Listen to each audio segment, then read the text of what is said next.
Okay, I wanted to talk about all the game ones before there are any game twos. The Knicks play tonight, and I couldn't get my friends in on it. And we'll have a roundtable coming shortly because I travel a lot in the next coming weeks, and I want to talk about these game ones. The first thing I'm going to get to, if you haven't read my Substack, go read it. I'm a prophet. It's the first bullet point I talk about. I talk about the things that you're going to fall for in the playoffs that I won't.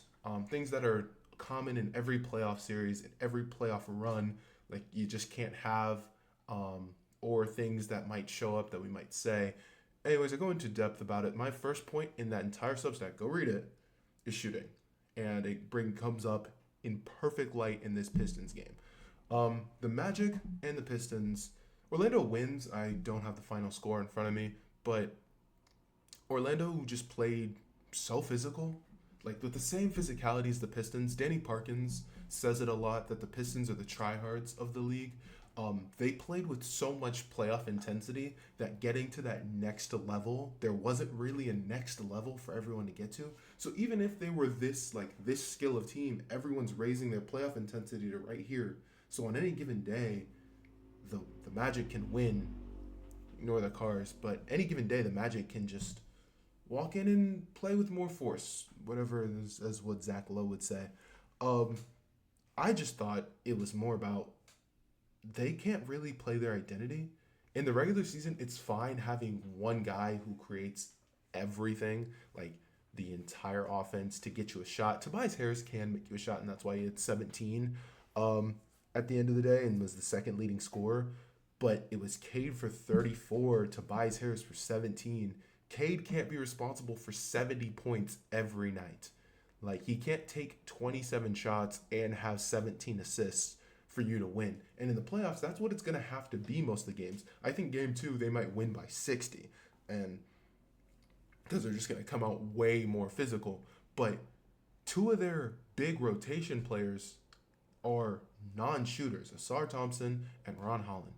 You can't play non-shooting, non-big men in the playoffs. It doesn't work. It doesn't work for series upon series. You saw it in San Antonio against Stephon Castle. They put the big on him, and they just said, shoot, shoot, please, shoot. If you go 5 for 8, we're going to lose, and then we're going to play the next game, and hopefully you don't go 5 for 8 again. Like, we're not doing this madness. Our matchups, you're not going to get away with non-shooting like how you did in the regular season. In the regular season, if you can't shoot, you just play a little harder than everyone else. They might not bow up. You're not big and physically impounding like a Giannis. You don't have to get up physically to play Giannis, or like I view Giannis like Derrick Henry. You can't like take Derrick Henry lightly. But these smaller non-shooting guards, you kind of treat like backup running backs, and they might bust one for 60 on you because you're just, oh, he's out the game. We not that we can rest, but it's not the same amount of attention. I see Asar Thompson played less minutes than Duncan Robinson. Like, Duncan Robinson gets attacked on defense, but you just can't play him. Ron Holland played 10 minutes. Like, you can't play dudes who can't shoot because it is so much of a mental obstacle to get a guy who can't shoot and run an offense that you haven't ran all season. It's almost like a trap. They want you to like the whole honestly NBA teams, like, they kind of want you to like want Asar Thompson to be good without shooting, and then come playoff time, you see it time and time again. Another guy that also had this problem, Stephon Castle had it, but it wasn't really that big of a deal because you have that alien, that guy who's just that good. But you saw it a little bit when the game got close. They had Donovan Clingan, they had Robert Williams just to back up. The difference is they got offensive rebounds because you had the center on them.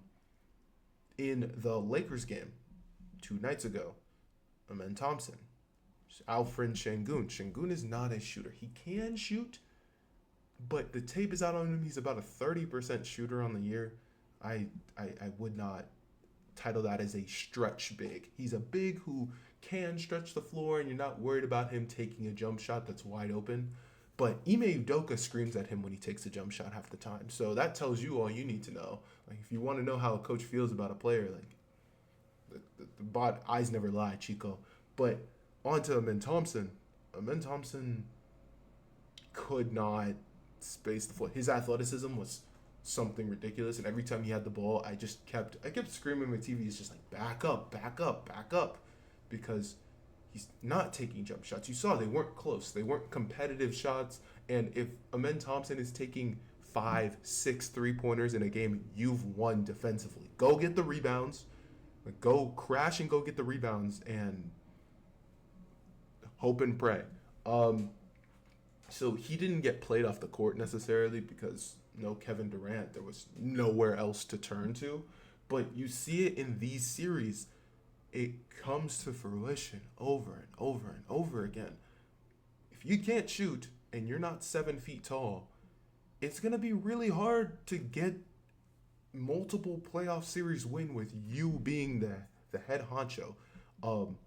I look at guys like Josh Giddey got traded for Alex Caruso straight up. Josh Giddey's value tanked to just Alex Caruso. That man scores, like, that man gets a triple-double every week. And Alex Caruso, no shade to Alex Caruso. Alex Caruso is a glue guy. But if you can't shoot, you better be scoring 30 or not. That's why Paolo Banchero turned into what Paolo Banchero thinks he is against the Pistons, and that worked. Like, if he can shoot today, then the Magic are hard to beat. I don't think he'll be able to shoot all a series, but if he is, the Magic will win the series against Orlando. If Charlotte beat Orlando in that play-in game, I very well would have picked Charlotte to beat Detroit. I just don't know how you're going to go without 2 of your top 8 rotational players that are unplayable in a playoff series. They're going to get too unplayable. You're going to have 2 of them unless they start hitting threes. I go to this box score. Asar didn't even attempt one. Ron Holland didn't even attempt one. Like, you have 2 guards not attempting one. It's hard to run an offense around. Everything else is just quicker spark notes from like game ones. The Celtics, I say those teams can't because the Celtics and Thunder are just like, hey, should we just fast forward to the NBA Finals again? Like, they're very good. They're just very good. The teams are inferior. They're doing what they're supposed to. We'll see. But as I told a friend, I went to go watch women's tennis yesterday. For most of the games, I had the games on my phone, but I was mostly watching women's tennis because a lot of these games appeared to not be worth my time. I did check into that Orlando game because of what I said. I like what I've seen. I didn't even watch the Thunder game, respectfully. They're very good. They're bigger, they're stronger, they're better defensively, they can offensive rebound.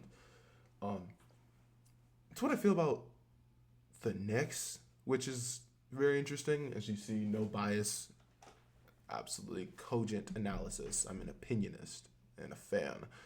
The Knicks are better than the Hawks, from what I feel, but it doesn't mean that the Hawks played a fine game and they have a chance to win tonight. I'm going to keep my bias out of it until the Knicks lose a game. Then I'm going to get loud. Very, very loud. More notes on daily scores. We're always in for a treat with Minnesota and Denver. I don't know if this rendition of Denver is going to go down to this rendition of Minnesota.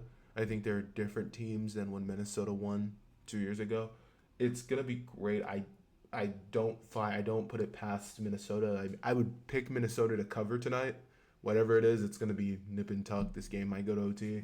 But I just don't think I don't think home court doesn't matter until we hit game 5 with these guys. Like, I think they're going to come back to Denver probably tied 2-2. If not, it's going to take a monster game from someone or someone absolutely pooping the bed. And for Toronto and Cleveland, it's really sad that Emmanuel Quickley got hurt, like, at the end of the year. I'm also kind of pissed that Emmanuel Quickley got hurt because I needed him for my fantasy championship, and he was healthy all year. He met the 65 game requirement like March. But that's just it's a rough end to the season. I think out of all the teams that played on day 1, Toronto has the worst chance to win without Emmanuel Quickley. And also, what these teams are doing, like, if Toronto goes down 2-0 and Emmanuel Quickley is healthy in game 3 because it's a must-win game, I think you should have played game two. I know it's like, oh, like he probably shouldn't go and it's up to him in a playoff game. You either shut him down, but if I think what we're gonna see is he be healthy in game three because it's a must win, not healthy, but able to play like Darius Garland did last year against the Pacers.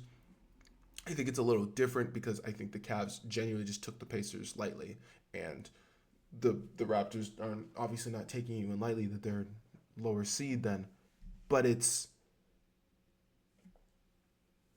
if he's healthy now, I just think if he's healthy now, he probably is healthy same amount of health in 3 days.